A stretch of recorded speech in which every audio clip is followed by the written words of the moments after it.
Dahil nga dalawa student namin sa daycare at magkahiwalay ng school, hindi namin alam kung sino magbabantay sa isa't isa. Si Almira, since daddy's girl siya, kaya siya ang duty doon. Kaya madalas ang may video dito pag pumapasok ay si Camila. Ako naman, duty kay Camila dahil ayaw ipaiwan ang mga batang iyakin at baka daw matroma at di na pumasok. Mommy, Yes, it's a butterfly. Yes, it's a butterfly. You want butterfly? Butterfly. Oh. Mira, smile. Bye, I will go now.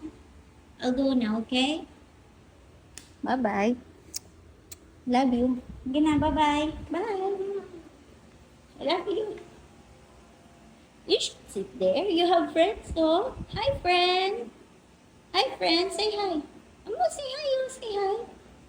Hi. Bye-bye. I love you. Siguro nga, ganun ang nangyari kay Amira, kaya tuwing iniiwan namin siya sa school, hindi siya palagi nagsasalita.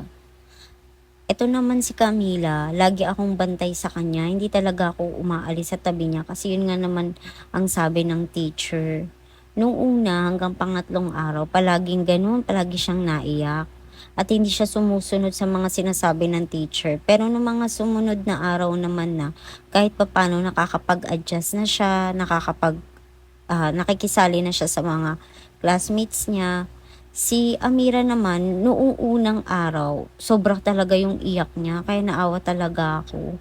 Pero bawal kasi magstay ang nanay sa loob. Kaya nung mga sumunod na araw, hindi na naman na siya naiyak. Kaso lang ang weird kasi di niya kinikibo yung classmates niya at sobrang tahimik.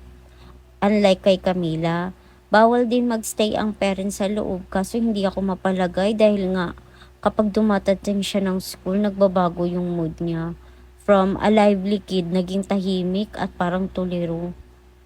Siyempre, nakukonsensya lang din na palagi siyang iwan sa school. Kaso kailangan niya masanay kasi nga next year, kinder na siya. At based sa nababasa ko, mas mahigpit na dun dahil hanggang hatid na lang ang parents. Ganon din ang training kay Almira pero sana di siya mahirapan mag-adjust. Gusto ko kung kapag hinahatid siya, ginaganahan pa rin siya pumasok. Kapag tinatanong ko naman siya kung kamusta yung school, teacher, or her classmates, lagi niya lang sinasabi na teacher is the best. Kaya kahit papaano napapanatag ako.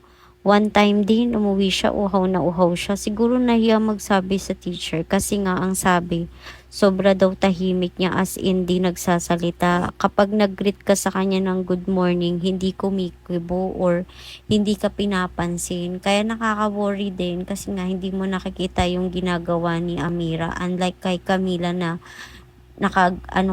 nakabantay ka lang. By the way, si Camila meron siyang 1 hour session. Tapos si Amira naman may 2 hour session. Kapag itong anak ko nasanay na to na mag-isa at hindi na naghahanap ng nanay, iiwan ko na to sa school niya or sa room niya.